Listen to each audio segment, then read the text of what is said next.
I forgot to hit this button. Okay. All right, now there will be sound. There'll be sound now. All right. We were in a hurry. Today. Matt didn't get here. He didn't get to the porch till about 5:15. So this was like our fastest setup ever. It was pretty quick setup. Yeah. Which is fine if everything's working. There we go. Okay, Lisa says she can. They can hear us now. Okay, great. Can you hear me now? Can you hear me now? Can you hear me now? Yep. So anyway, yeah, we're on Matt Green at Glocker Real Estate on Facebook. I see that there's people tuned in. We're on YouTube, Porchcast Pottstown. Amy and I were just chatting about how I fixed the YouTube problem, so you can now see us on YouTube again. I'll go back and post up those old episodes that didn't get onto YouTube. Yeah, I'll download them so people can see them over there. Yep. Can you adjust the camera, maybe? I'm going to. Maybe I look better blurry. I don't know. Us in. I did have a request for a little bit of soft focus last night on my other show. Uh-oh. Well, you were coming in too clear? Nah, I was with a lady, and she thought maybe she was like, "Do you have any filters on that?" Yeah. I watched some people on like on MSNBC or any of the news shows, really, where they have people tune in via Zoom, and they often look like they have a filter applied, like they're very smoothed out, Yeah. Yeah. Whew. Whew. Whew. All right. Settle in. Let's talk, Let's folks. talk. Have a beer. I was contacted by both sides of the chicken controversy today. Chicken coop. I had conversations with both sides of the chicken controversy. Mm-hmm. So we're going to get into that a little bit. I don't know if I necessarily want to get in right on the top of the show. Top. Okay, I want to say one thing just to wrap up the Dr. Seuss conversation from last Tuesday. On Tuesday, because the more conservative news media outlets are, saying they, meaning liberals, they are doing this. They're canceling Dr. Seuss. It was a business decision. It was just by the Dr. Seuss Foundation or whatever it's called. It's a business decision. So I don't even feel like they were getting pressure. They just made the decision. They did. And it's a business decision. And I would say this to conservatives. If you want a bakery to be able to refuse to make a cake for a Nazi or for a gay wedding or for anything that they don't believe in, that's their business decision. This is the same thing. It's a business decision. So you can't have it both ways. If you want to be able to have a baker be able to deny a cake because it's gay, because it's going to a gay person, right? Or they can also, if somebody says, "Hey, I want a cake with a swastika on it," they can refuse to make that cake. Be like, I'm not making a swastika cake. But if you want, it's a business decision. And so the Dr. Seuss Foundation, that was a business decision. So that's it. Some of those books were not in publication currently anyway. Right. So no big deal. I agree with you. I also have a belief that, like I said before, I think there would have been a better way to go about it. Oh, yeah. So, like, Turner Classic Movies, everybody that knows me knows I love my classic movies. They are having a series on Thursday nights in March where they show a movie that has, that's, controversial or woefully outdated. I mean, they're all outdated, but... And having a teachable moment and talking about it. Like, hey, this is the context in which this movie was made. So we look at it now and it's offensive, but when it was made, here's what was happening in the world at that time, and to give it some context. So to present it that way and say, now we know better, we do better, but this is what it was then, and how far have we come, or how far have we not come, maybe. Right? I think some of the conservatives might be dismayed to know that some of the political cartoons that Dr. Seuss wrote hit them kind of where they live. Yeah, sure some of his anti-fascist. That stuff that was written 70 years ago is eerily relevant today, for real. Yeah. I just think they missed out. I think the Dr. Seuss Foundation missed out on a teaching moment. That's all I'm saying. I think they could have put together a nice little package to help teachers or other people who wanted to learn. I'm conceiving it right now. Right. Maybe I should put it together as a proposal and send it to them. I think you got plenty of time on your hands, Matt. You're sitting around doing nothing. Yeah, since I'm not busy at all. Right, we got some folks chiming in. Let us say hello Yeah, to Lisa do that. and Gail. Thanks for tuning in. And Paula Bickelman. Hey, haven't seen you in a while. Mom, good morning. Good afternoon. I was doing that all day today on the phone. Good morning, good afternoon. I didn't know where I was. Robert Bickelman, Bill Brogley, Chris Golden, Susie Kennedy. Thanks, everyone, for watching. I know what the Bickelmans want to see. And I just put it up on the screen. Oh, what, the house? Yep. Yeah. And hi to Susie. She says that she's not on one side or the other of the chicken decision, but it was hot on Facebook today. Hot enough to cook a chicken. I'm ambivalent towards the whole thing. Listen, I do have a lot to say about that, though. Yes. But before we do that, I do, at the top of the show, 42 Chestnut Street is a new listing that I brought online yesterday. It is a beaut. Look at that bathroom. It's good job. Fine Solutions Properties. How do you hang up a shower curtain on that? They make Confused. They make curved ones. They make curved shower hangers. Yeah. So this property, That's a nice the door. front portion of that property probably dates from the 1860 the one or with 1870. The sunset. That's Anthony Andro. He's Beautiful a shot. professional real estate photographer that I've been teaming up with. That was a great shot. He does excellent work. And Anthony's doing a great job. If you go to Matt Green at Glocker Real Estate, you can see the video that was done for that. I also posted up the property website. If you click onto the property website, you'll find the 3D tour. That's that dollhouse view that you can walk through. Where it breaks the layers apart. Yes. And that's really cool. That's pretty neat. There's floor plans and everything on there. The front part of that house probably dates to the 1860s or 1870s. Right, and then you can see back there's an addition. A lot of the houses were like over that. time. They were really shallow to maximize their southern exposure, probably, right? Probably. And they probably had little gardens and probably summer kitchens or some kind of shanty in the back.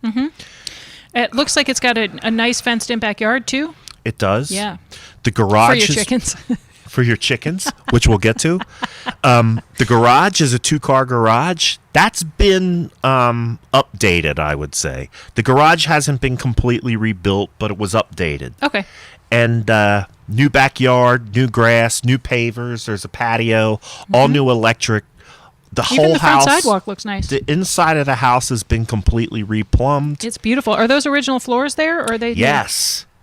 They're wide plank. They're wide plank. Probably yellow pine or white pine floors. Yeah, beautiful. Beautiful, beautiful floors. Really, really great. I was really glad that the Bickelmans and their contractors were able to save those floors. It adds such a nice touch to the house. It really does. That banister going up is probably original to the home, or at least very old. In that one picture, you're going to notice that there's a leaded glass window. That's in the master bedroom. There's also one in the pantry in the kitchen. That's locally produced. The leaded glass? That is a Pottstown product. There's a guy who lives locally who makes those leaded glass windows. Cool. Paula or Rob, if you want to throw his name up into the comments, that would be helpful. Yeah. Does great work. I love that fixture over the kitchen island. Matt, can you share with us what the listing price is? The listing price is $249,900. Oh, nice. That's a 3-bedroom, 2.5 bath house, 2,007 square feet. 2,700 square feet? 2,000. Oh, 2007. 2007. Yep. Got it. Okay. 3 bedrooms, 2.5 baths. There's an office on the first floor. There's what could be used as a study on the second floor. Second floor living room. It's a nice place. Dining room, first floor bathroom and laundry. And move in ready, folks. There's nothing to do. Yeah. There's nothing. So that I to like do. in the kitchen. There's it looks like you can put some stools under the island. There's an overhang, Yes. but then there's like a little serving bar. Six outlets on the serving bar. Oh yeah. So you can plug in all that's your code. crock Yeah, pots. you put in your crock pots. You could have a game night there, Matt. Hells yeah. Right? Have some parties. I'm trying to get Brooke Martin interested in that. Yeah, Brooke house. Martin, come on. But I don't know if she's going to move quick enough. Yeah, that is not going to be on the market for very long. Not in this we market. We already have a bunch of showings scheduled. Yeah. There's multiple showings already. All right. Robert Bickelman put up the stained glass guy, John Oschleger. Yeah. Oschleger. I don't know if anyone's still interested, is. we'll get you the contact information. Yeah. I don't know if he still is, but at one time he was the manager of the warehouse over here at the end of Penn Street. When you go down Penn Street behind St. Al's. That's like a different world back there. It is. It's a little. Like it is a different you little sold a world. house back there just. I did 6 months ago or so. Right? That was for the folks at Steel Roots Marketplace. Mm-hmm. There was 2 homes back there. So that's like it. I don't know what I feel when I go down that part of Penn Street. And on Penn Street, I sold one for Fine Solutions Properties too. I've had 2 different companies that I work with have fixed up houses over there in that neighborhood. Yeah, so I feel like I step back in time kind of over there. It's a weird like little alternate universe. It's not an alley. It's a road. It's a street. It's Penn Street, but it's I don't know. It just has this otherworldly feel. You know what I mean? Yes. Like it's its own little neighborhood. Interesting. So that's what I wanted to say about that, ma'am. Check that place out. All the advertising is posted up at Matt Greenick Locker Real Estate on Facebook. Take a look at that. I also downloaded the video to our Facebook page, or not our Facebook page, but our YouTube page, Glocker Realty and Insurance.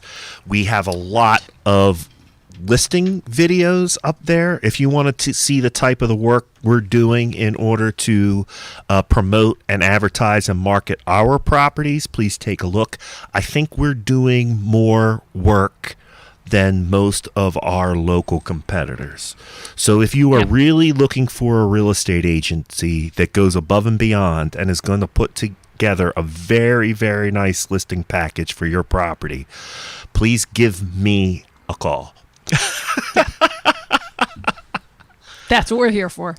But any of the folks at Glocker can help you, but I'm really hoping that you call me. Yeah. So I got to ask folks, I've had a crazy week at work. Like, is there, I looked it up. There's no Mercury in retrograde. It's not a full moon. I don't know what's happening out there. But the calls I took today. Crazy? Just crazy. And then, so here's how my day started. So anyway, chime in. If you notice that people have been a little like Looney Tunes, let me know. Go ahead. Right. So I leave this morning at about 7:45. And Lisa says we just had a full moon. And I pull out of my garage and I'm going down the alley here. And there's 2 guys walking down the alley. And they looked kind of vagrant-ish. Not like fully homeless, but looked a little bit vagrant. And one guy's got like a grocery bag in his hand. And the other guy has a hatchet.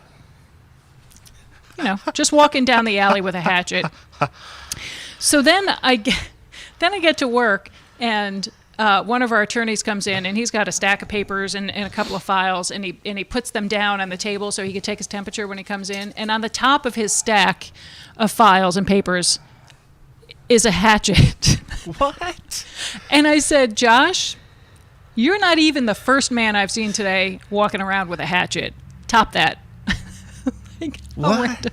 How random. That's weird. I can't remember why he had the hatchet, but he did have the hatchet. And did it make you feel like you might be like living in some kind of like computer program or something? Like you just was like inside of what's the program that Harrison Minecraft? I was like inside of Minecraft. Yeah. I don't know. It was just really odd, but not so odd. I mean, like, it certainly wasn't on my ghetto bingo card. Like, you know, the things that are on your ghetto bingo card. Having a perp chase through your backyard. I've had that one. Right. Having finding the police, a weave. Finding weed, finding a bag. Weave. I said finding a a weave. Finding a weave. That's easy. Tumbleweave. That's almost a middle square. That's almost a giveaway, right? Okay. Finding a baggie, finding a needle, right? Yeah. Easy. Having the police do a stakeout on the neighbor's house from your third floor. That happened to you? Oh, yeah. I have asked people if we could use their property for the stakeout. I've been the cop that knocked on the door. You've been the staker outer. I've been the staker outer. Yeah, well, they did a stakeout up here on our third floor when the office was here, and there was somebody suspicious doing something next door. Yeah. So yeah, I did not have man walking with hatchet on my bingo card. Lisa Vanny's saying maybe you need to look up the meaning of hatchets. Yes, like if you see 2 hatchets in one day, that's like good luck or something. Or like some dream interpretation or something like that. Jennifer DiCarlo says that she's cold for you. No, he's sweating out there. I am. I have. Well, I could tell you're all padded up. I have multiple shirts and 3 jackets. And let me tell you, Jennifer DiCarlo, he has the Porchcast hat on, which is very toasty warm. Yeah. I only have 2 left in my inventory. You've got, I think, 3. So we had a weird call to Glocker yesterday. Somebody called to complain that she thought that showings and real estate were shut down and wanted to know why we were still conducting showings. Well, that was nice of her to be looking out for you. Or out of the other side of my mouth, mind your own business. Yeah. And no, you were shut down, and then as soon as you were able to, we went fired back up again. We got special dispensation from the governor to do showings. There's a whole set of safety protocols in place that we've been following. So, for instance, if you go out to that house on Chestnut Street, there's hand sanitizer there. There's wipes there. Yeah. We're only letting people in 3 at a time. Yes. No overlapping showings. Yeah. We're leaving the lights on so people don't have to touch anything. Right. All that stuff. All good stuff. All good stuff. So we're safe. Despite what you might hear from some kookball, we're safe. I saw about a local restaurant. You know what? I'm not going to go there because I don't want to call anybody out publicly. So never mind. Okay. I'm going to skip that. I'll tell you off the air. Okay. Since we've touched on it a couple of times, and then also, like I said, I got calls today from both sides of the chicken controversy. I got a call from a pro, and I got a call from a con. I'm not going to say anybody's names. Sure, of course. But you have a little history on the chickens. I do. I know exactly why the borough ordinance was changed to ban chickens. Because we're a city and we shouldn't have livestock? No. Oh. Had nothing to do with that. Okay. Historically, I would have to do a little bit of thinking back to when this was, and also Chris Golden might know because she was involved in this, actually. Okay. Chris Golden, chime in. It was legal in the borough of Pottstown to have chickens up until, I want to say, maybe 2010, 2011, someplace in there. I did not know that. So recent times. Okay, yeah, legal. Recent. I did not know that. Okay. You could have chickens or ducks. I still see one guy walking around with the duck. You know that guy? Yeah, that's Arnie Ledford. Yeah. So there was some people that lived up on Chicken Hill. Let's just put it that way. And if I'm pausing during some of the stories, it's just because I don't want to give out names. You're right, so you have to try to catch yourself. Yeah. So up on Chicken Hill, there was a couple. Which, if people don't know where Chicken Hill is, it's like up behind the high school, where the water tower is, like up in that area. Yeah. Between the high school and the far fields at the Hill School. Okay. That's Chicken Hill. Right. As an aside, there is a great book on the history of that area by my friend Larry Cohen called Chicken Hill Chronicles, and it's specifically about the history of Jewish settlers and population in Pottstown. But I think it would be interesting to a lot of other folks as well, even if you're not interested in the Jewish history part. It's got a lot of stories about the downtown businesses and how they were started. So proceed. And that area was originally kind of developed by Jews and blacks. Yeah, the original synagogue is up there on Hale Street, and yes. I think it then became the Masonic. It's a black Masonic lodge. I don't know what it is going on right now. I don't think it's there anymore. I don't either. I think the building might have actually been torn down. No, look it's into still that. there. I never go because I know the guy. I never go in that direction know the guy anymore. that owns it. I know the guy that owns but it was the synagogue, GOG, and then it was a black Masonic lodge. Right. That neighborhood was basically developed by Jews and blacks historically. Right. And it was called Washington Hill. Here we are both representing. Yeah, represent. It was called Washington Hill. That neighborhood has historically been called Washington Hill. Right. And it's in the vernacular Chicken Hill. Poultry Heights. Poultry Heights. Yeah. There was a family or a couple that lived up there that was terrorizing their neighborhood in multiple ways over the course of years and years and Just years. Not nice people. The worst neighbors that you could possibly imagine. Right. And then multiply that by 10. Just really, really bad neighbors. Oh, that's awful. That's So finally, it's so unsettling. When people go home, it's their haven. They want to be able to relax, and then to have neighbors that are like that is just you get really, it. Yeah, you get awful. it. So at one point in time, these bad neighbors decided that they were going to get chickens to further terrorize their. Yeah. And at one point in time, they had somewhere in the neighborhood of a half a dozen roosters, which there was no prohibition on in the ordinance. Really? You could have poultry. It didn't say that you couldn't have roosters specifically.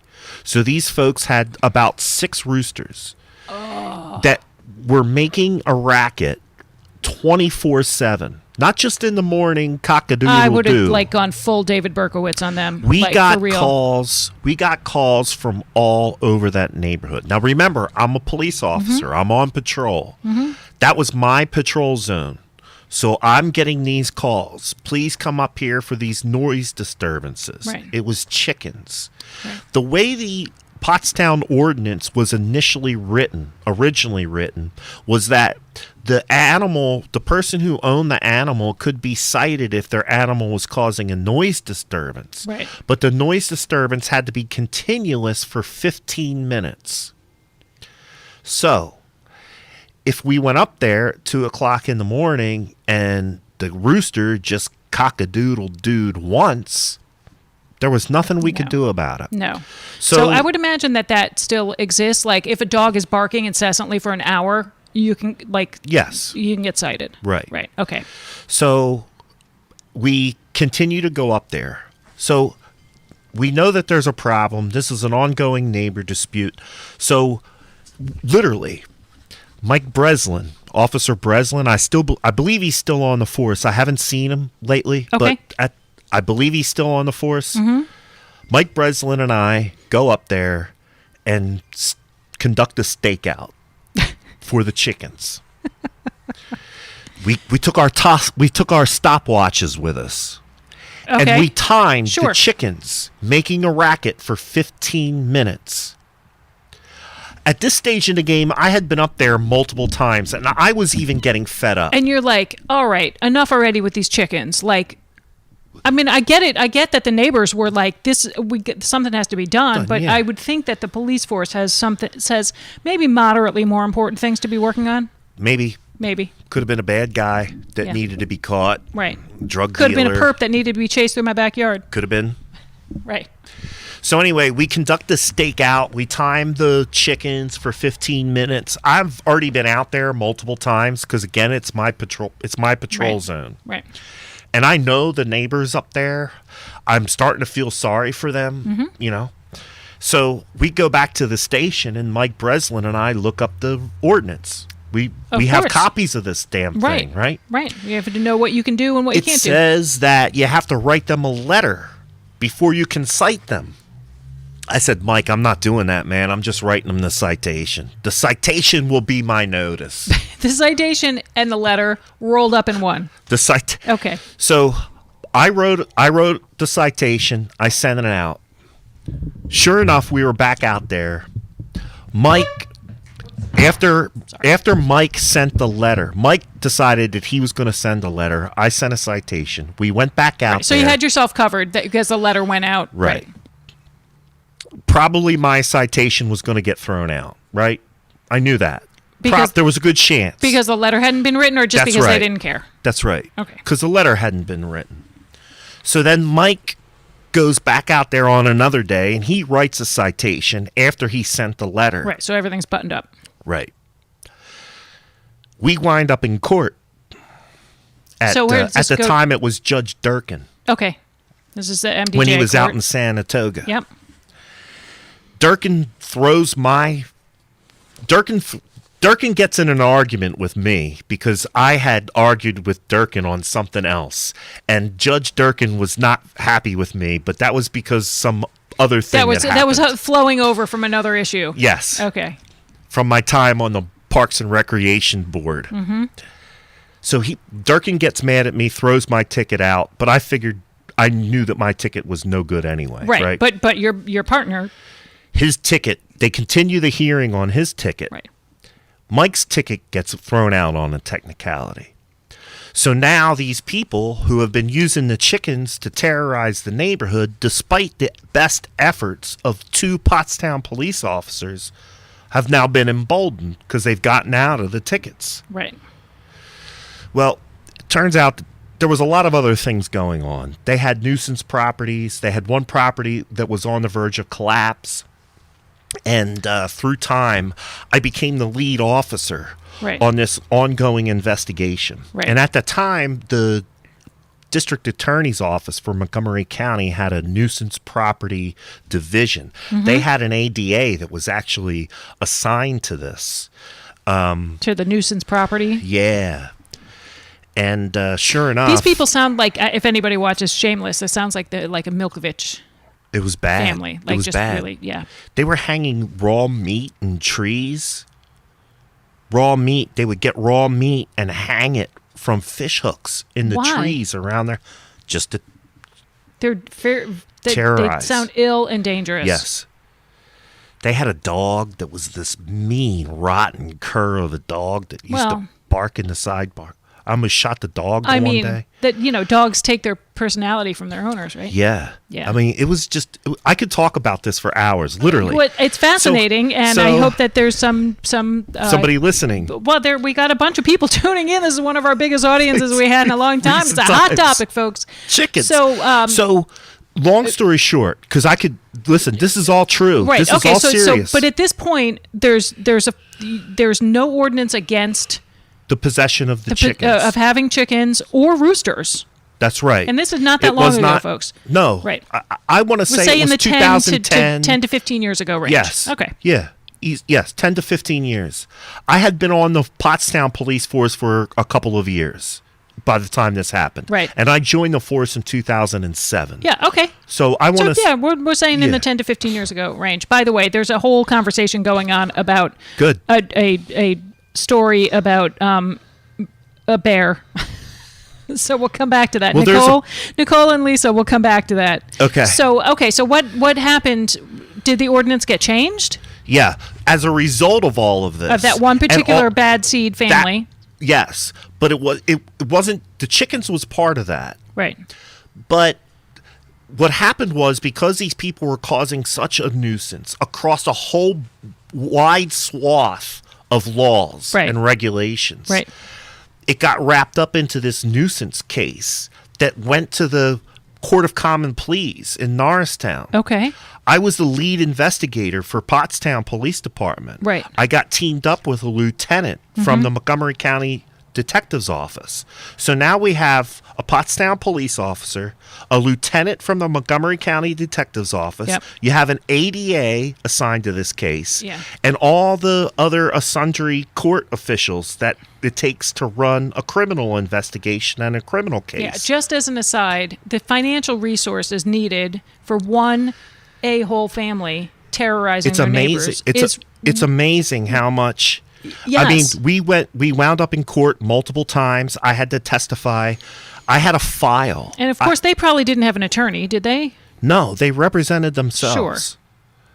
Sure. In some cases, fairly well. Mm-hmm. And ultimately, what happened was, in the Court of Common Pleas, the case went before Judge Carpenter. Okay?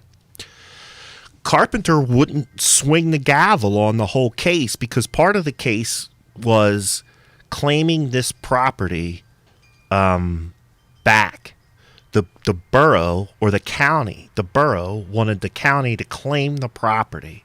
Did they have as a condemned property?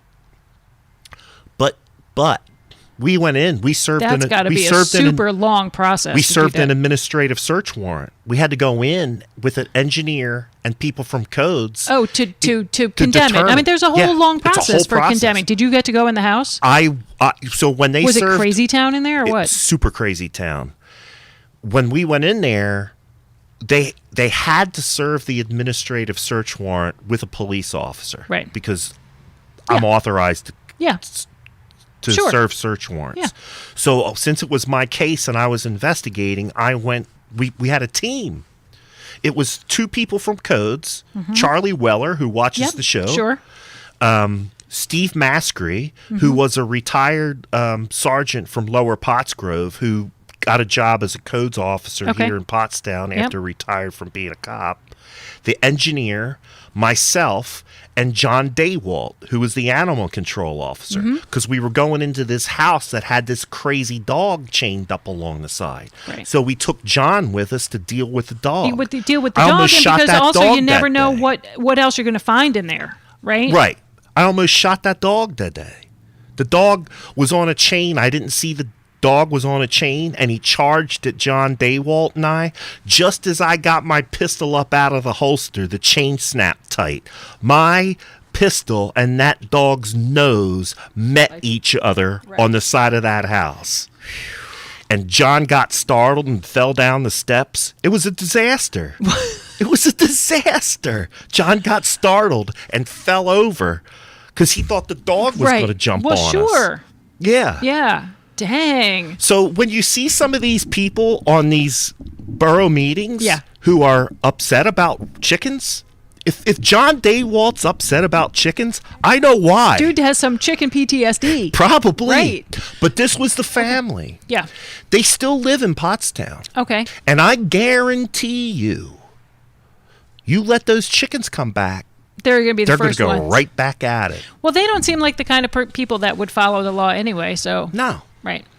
Okay, so as part That's my chicken story. As part of that was how the ordinance got changed? Or That's the ordinance why. That is the reason why they changed the ordinance to get rid of the chickens. Right. Period. So, excellent story. I didn't know that you would be able to chime in so heavily on the chicken story. I was there. Yeah. So, my guess is that most of the people that are interested in keeping chickens are not like those people. No. I think. No. Right? You're always going to have horrible dog owners. You're always going to have horrible cat owners. You're going to have horrible chicken owners. You're going to have people that don't treat their animals properly. That's going to happen kind of across the board. And Nicole is saying, why not just get rid of allowing roosters? Yes. So I think that the kinds of things that they're talking about... hold on. Because at the end of the day, somebody's still going to get a rooster. If you outlaw them or not, somebody's going to... There's a rooster down on Manatawny. When Julian goes for his walk in the morning, he's like, there's a rooster down there. I can hear it. So Evan's article was just ripe with chicken puns. It was a lot of fun to read because he loves the puns. But the kinds of things that they are talking about are... I want to get go ahead. I want to get this out there just for full clarity. Yeah. Because I'm already dealing with being called a bunch of other things.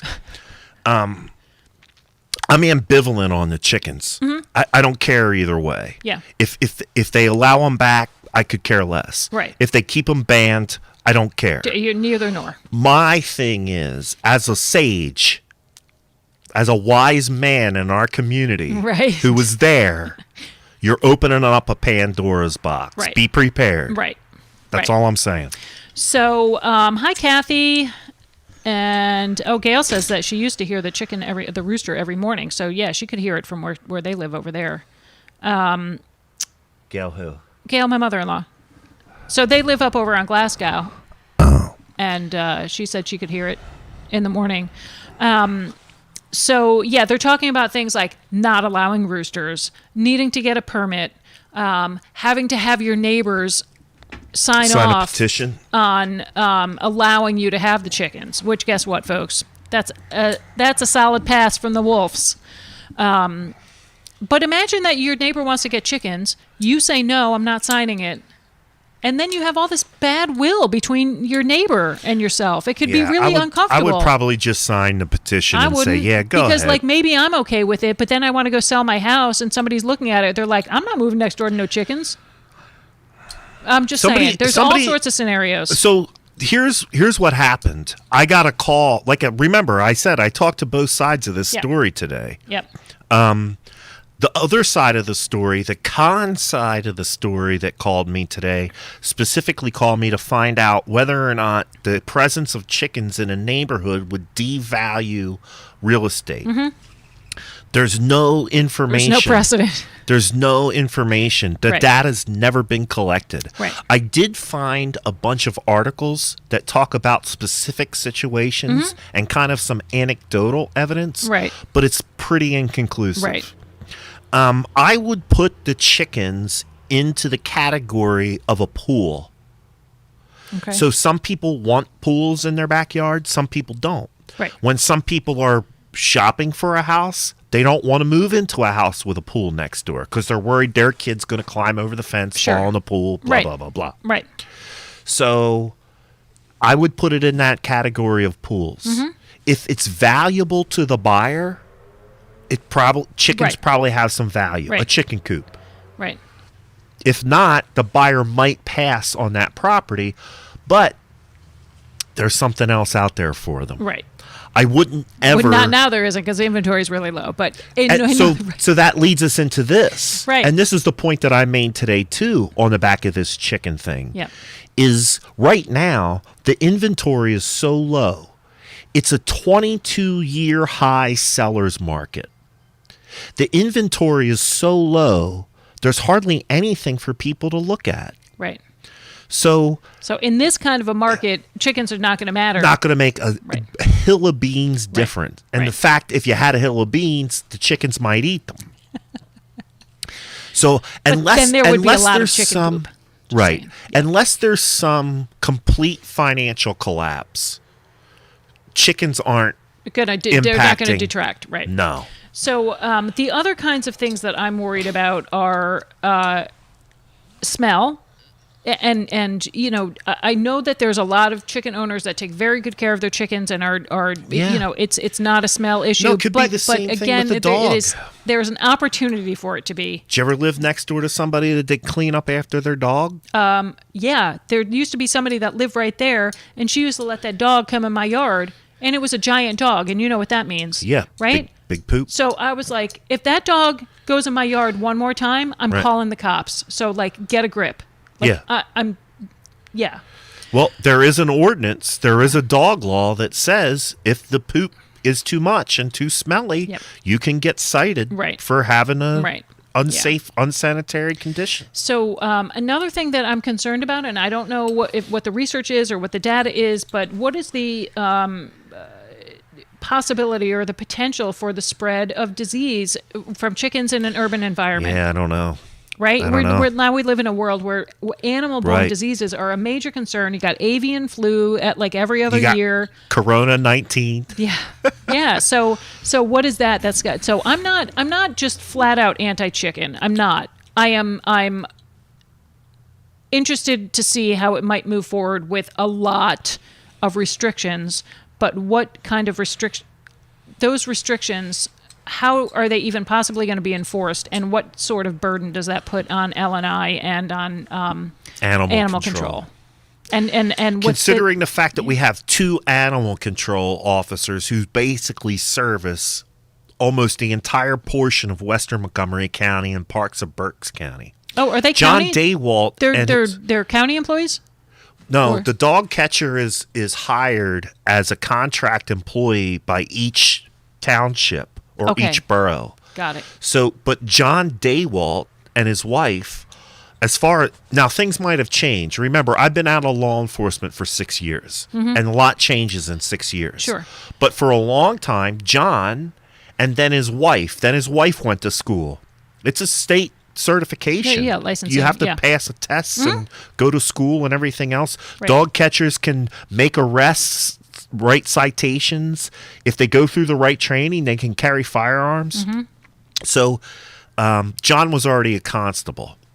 And then his wife went through the training in the class.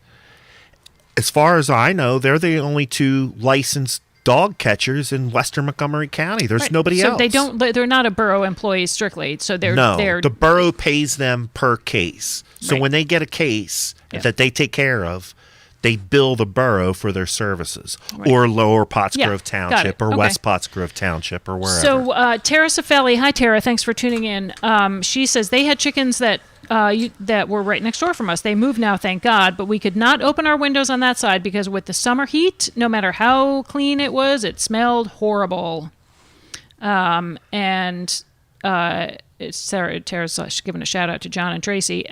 Tamara's asking, hi Tamara, how loud the chickens were. So Tara, like how loud? Because I mean, even without roosters, chickens can make a lot of clucking. Yeah, they we already got a lot of, but it's nothing like those roosters, man. So when we went to Italy, we rented this house, and down the hill, it was on the side of a mountain. On the side down the hill was roosters every morning at 5:00. Yeah. On our vacation. I'm pretty sure I ate one at one point, like during that trip. I think I maybe went to a local restaurant and ate one of them, so that was fine. Just out of spite? Okay, Tara says they only made noise in the morning. So noise, I don't know if I'm as concerned about noise. We already have a lot of noise here in the neighborhood, you know. Yeah. I don't particularly want more noise, but I am concerned about... she says they only made noise in the morning and when they laid an egg. I wish we could hear you, Tara, if you could imitate like what the egg laying sounded like. So if you are concerned, folks, if you have concerns that you would like to voice, you need to let your borough council person know. I sent an email to Ryan Proxel today. By the way, he said he would love to come on the show. I talked to him. He called me right away. I sent him the email, and it wasn't right away, but it was like 2 hours later. He called me to say, I just want to talk to you about this, which I thought was really great. He is on the ordinance committee, which writes, and revises ordinances. Yeah. So he said, if you are concerned, even if you're not anti, or if you're for, write to your council person. Let them know how you are feeling. Let them know what your concerns are. Yeah. And I'm here to tell you, I got a reply back the same day from my council person to address my concerns and let me know that he, was taking them seriously. So I would encourage you to write to your council person. It seems that council is somewhat split on the issue. So if you are a Pottstown resident and you don't think that you would like to have chickens in your neighborhood, then please let your council person know. There is a council meeting on Monday night. Trinita said a little bit more up the thread here that there was 40 people on the Zoom meeting last night, so there was a lot of folks chiming in. I'm suspecting that the folks that were there for the chicken conversation were for the chickens. I think there was some pros and some cons. Yeah. Anyway, folks, go through the comments here about this story that Nicole was telling in many parts. She says she went out canvassing one time and she met these people that had a secret garden, and they said they used to have a bear as a pet. Was that over there in Pottsgrove, Nicole? I'm assuming. When I was a kid, there was a guy who lived in Pottstown that had a pet bear. In fact, he had more than one. I remember seeing him around. He had a pet bear, and he used to have it like on a chain, like a dog collar and a chain and stuff. It was a pet bear. It used to ride. Maybe if somebody else is on. I saw Chris Whitehawk was watching the show. Okay. Dude, Chris Whitehawk will remember this. The bear? Chris Whitehawk lived in my neighborhood when that guy used to come to our neighborhood with the pet bear. Chris remembers. On a leash? Guaranteed. Yeah, he had it on a leash, on a chain, like with a dog collar. Why is that even a good idea? And the bear would ride in the back of this guy's pickup truck. I'm not joking. Pottstown is the best, man. Chris, it really, dude. Chris, if you remember best. if you remember the bear guy, Tune in, man. So Nicole says the bear was long gone, just the cage. They said they took it everywhere like a dog. Maybe it was the same guy, I wonder. Could have been, but this... That's what Nicole says. That's what he said. It was like a dog, and it was in the burrow. Okay, you're talking about the same guy. Yeah. He had a green pickup truck with like those sidewalls on it. Oh, she said it was over near Brook, which is up there in Brook on Chicken Hill. Chicken Hill, yeah. So... Kathy, I think she's asking if the borough council meetings are recorded. I think they are, because I was having a conversation with Chuck Garner today, and I think he said you could go onto the website, the borough website, and watch a previous meeting. And like I said, she says that Katie's presentation was well researched. I'm sure that it was. I did a whole bunch of research myself today, and that's how I put together my list of concerns for Ryan that I sent to Ryan. So that's all I'm asking. Research it, address the concerns, and tell us how it's going to be enforced. That's what I'm concerned about. I told both sides of the story that contacted me. I told them my story. And I told them where they could find the information about what happened historically with chickens. All they got to do is go down to the police department. And if Mike Breslin is still working there, ask Mike Breslin. He remembers. You file a right to know request. Yeah.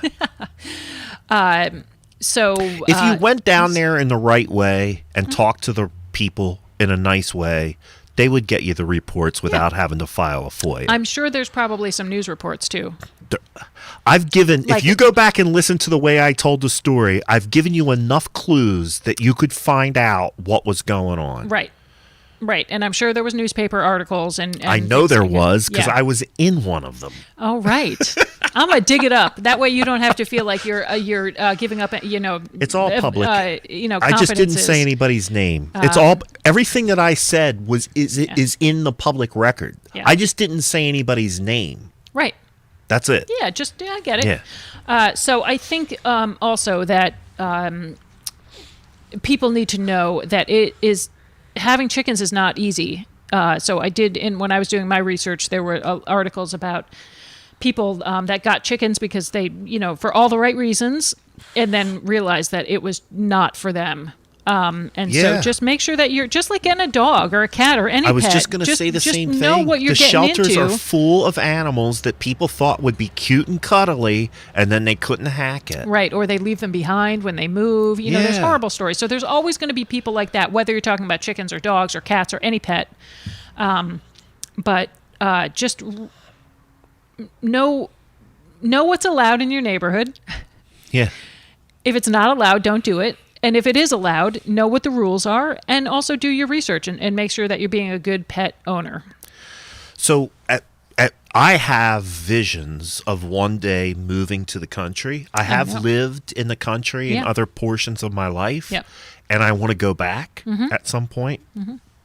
And one of the things I want to do is have like a little farm. Right. Nothing big, nothing extravagant. But I've looked at the cost-benefit analysis of chickens. I hate to tell you, if you think you're getting those chickens to save money on eggs or meat, you're not. Right. Now, the eggs might be better to you, and the meat might be better to you because you took care of them, and you know where what's that going came in, from. Garbage in, garbage out. But it's not going to be cheaper. Right. In fact, in some ways, it's going to be more expensive. Right. It's cheaper to go to Walmart and buy the 99-cent eggs. Right. Sorry, folks. And even the good eggs. We get the Eggland's Best. I have a whole bunch of coupons. Then, even those are $2.39 a dozen. Like, we don't eat that many eggs, so it's no big deal for us to spend $2.39 on a dozen eggs. And if that's what you want to do, that's what you want to do. Right. And if you want to have local fresh eggs, there's plenty of farms around here. Go down into the 5. There's plenty of farms where you can get eggs. You can get farm fresh eggs. You can go down to farm. You can go to our farm, our farmer's market in Pottstown every other week and get eggs.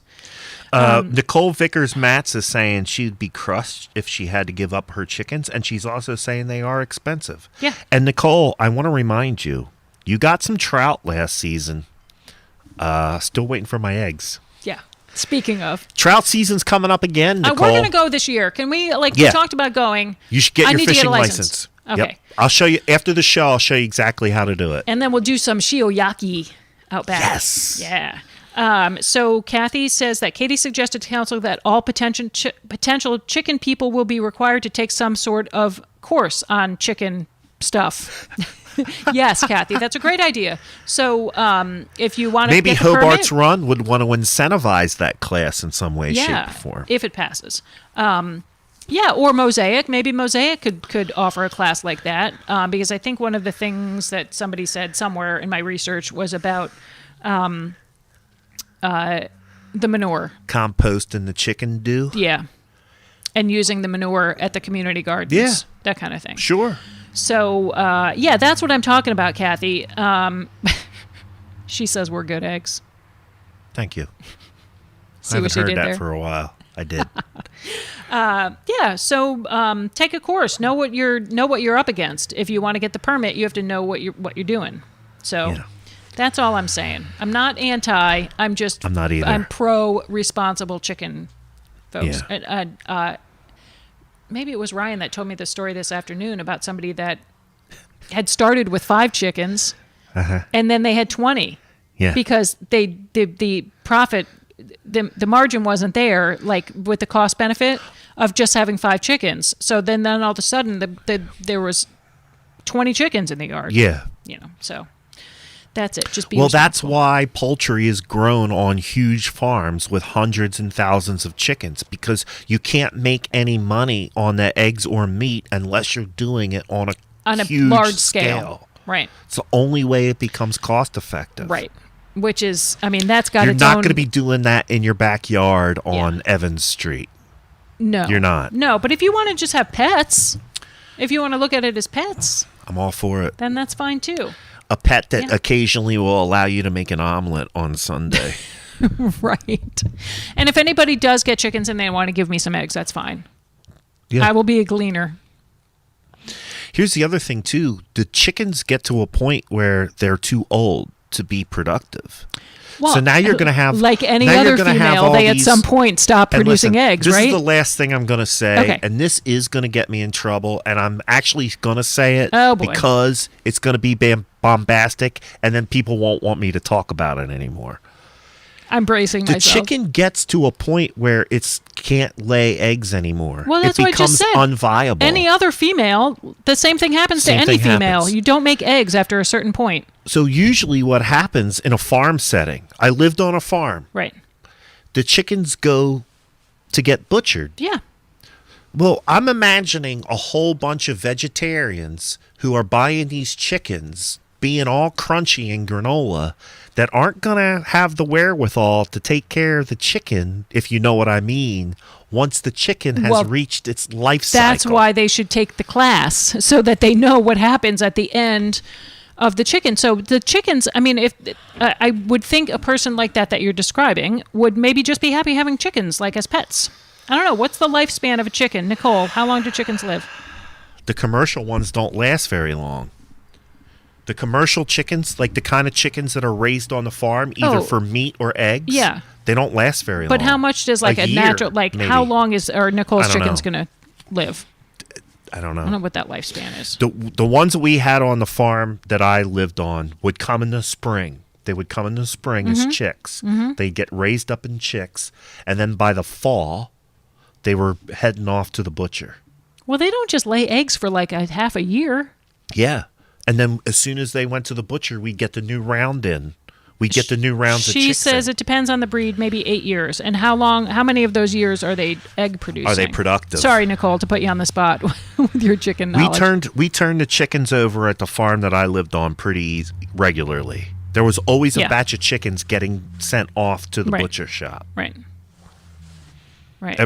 I'm saying every 6 to 8 months or so. Oh, interesting. Because the chickens come to maturity quick. They grow up quick. Okay. Well, that's another thing to consider for potential chicken owners. Yeah. So, hot topic, folks, because we don't have anything else to worry about here in Pottstown.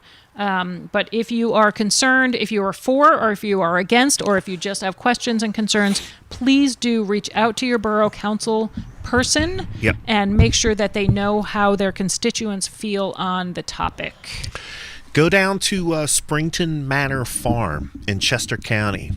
That's where I lived. Okay. I was a park ranger. I was the regional park ranger for Struble Trail and Chester Valley Trail. Okay. And I lived at Springton Manor Farm, which is a demonstration farm. It's Chester County's demonstration farm. Okay. If you want to find out about taking care of chickens, go down there and talk to the farmer. Live there for a weekend. Okay, so Brian James, thanks for tuning in. He says meat chickens go to market within 4 months. Yeah. Egg-laying chickens last like 5 years. The Miller farm butchered their own chickens. Us kids used to round them up for butchering. All right. There's a way to use a traffic cone. That's all I'm going to say. Oh boy, There's a way that. to use a traffic cone. So. Anyway, all right, that's it on the that's it on the chicken chickens, topic. man. Thanks for sticking with us, folks, and thanks for tuning in. I know that was your history lesson too. I did a history lesson. I know. I was not expecting that. I was not expecting it, so I appreciate it very much. I don't have anything new. Elizabeth Yoder says, be careful because those hawks are dangerous too. So I've seen hawks come down in my backyard and take a rabbit away. I've seen it. Yeah. Oh, no, they'll eat chickens. And they'll eat cats too. They'll take cats away, like smaller cats. Like chickens, the hawks, the foxes, raccoons will get into the chickens. Right. Coyotes. We don't have coyotes here. Yeah, we do. In I've Pottstown? seen them. Yeah, over at the golf club, at the golf course. Oh, okay. There's coyotes everywhere. I saw a coyote at Norristown Farm Park in Norristown. They've trapped coyotes in Fairmount Park in Philadelphia. Wow. Coyotes are everywhere. I had a deer in my backyard once when I lived next door. The deer jumped over and then got its feet stuck in something. I looked out the window. I was like, deer, do you even know where you are? What are you... You're in the wrong hood, You're man. in the wrong hood. And then it ran off. He probably came down from the golf course. Maybe. Yeah. This was probably 10 years ago. So... All right. All right. Kathy's saying she's got to hop off. Thank you for tuning in. Yes, we have been talking about the art show and cleanup. That is in my list. Kathy, hit me up so you guys can get on the show. Like, seriously. Yeah. Oh, Susie says coyotes are everywhere like skunks. Skunks will get in and eat the eggs in a chicken coop. Speaking of cleanups, I will talk about, our neighbors lost all of theirs to a turkey hawk. Nasty. Ooh. Speaking of cleanups, we'll talk about the Edgewood cleanup, but I organized a little kind of off-the-cuff neighborhood cleanup for this weekend. It's looking really bad out there, folks. Once the snow melts, it is a mess. There's trash everywhere. The trash pickup was a couple of weeks delayed because of the snow, and so consequently, it looks really bad out there in Pottstown. It is getting rough. Here in the Nohano neighborhood, we are going to, a bunch of us just spend 1 hour picking up trash, and it can make a really big difference in your neighborhood, picking up the trash. So just think about doing that. What time are you going to be meeting up? 1 o'clock on Saturday. It's not anything official. It's just a bunch of neighbors getting together. Matt said he's got some trash bags. I have a couple of pickers, but we're just going to go out around the neighborhood and pick up. 1 o'clock, Saturday.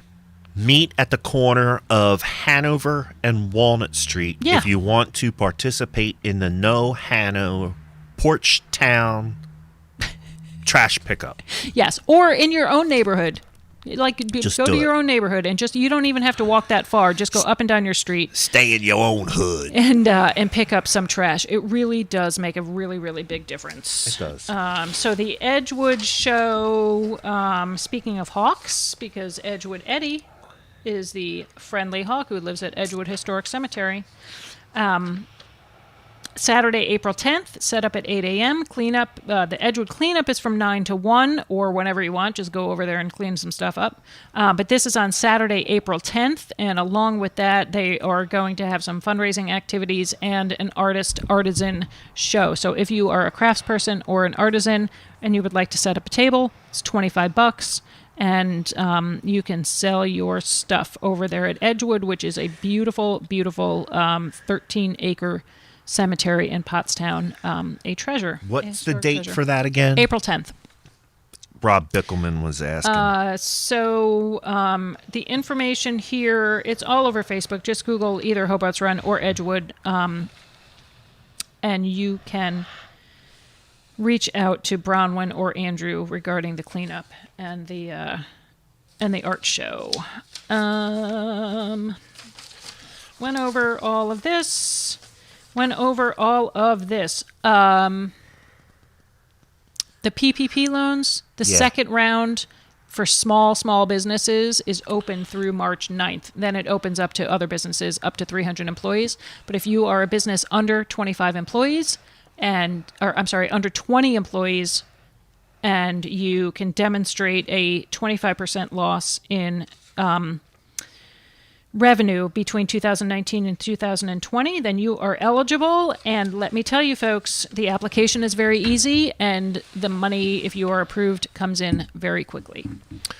I was trying to see if Chris Whitehawk was on the show long enough to chime in about the bear. Yeah. But then also his family-owned business is that towing company. Yeah, that Hawk's helped you with Towing. your car last year. So they would probably be eligible for that because I don't think they have 20 employees. Yeah. Yeah, and so you do have to have your paperwork all buttoned up. Like it was, I had all of my stuff, my 941s and my state withholding reports from my payroll company, and all my tax returns scanned in. Boom, fired it off, and it was really fast. So, thank you, Kathy, for offering trash grabbers and gloves. I think I still have some trash grabbers, and folks here in the neighborhood have some. But thank you. I will let you know if we do need any cleanup tools. I want to make sure. Here's the other thing I want to do too. And when Kathy reaches out to either you or I to get on the show, I would like to do a bigger thing too. A bigger cleanup? Mm-hmm. Yeah. And team up with like a couple of different neighborhood organizations. Battle of the Battle of the Hoods. Maybe? Yeah. Do something. Yeah. Ward wars. Let's get some ward wars going. Let's brainstorm. Yeah. Kathy. All right. Sounds good. Get with us. All right. Cool. Get with us. All Get right. with Porchcast. I don't mind this being the end of the week. I'll tell you that. It's been a real bugger. Do you have anything else? Because I have some other news. That's it. Go ahead. Joe Rusevich from the Pottstown, the foundation.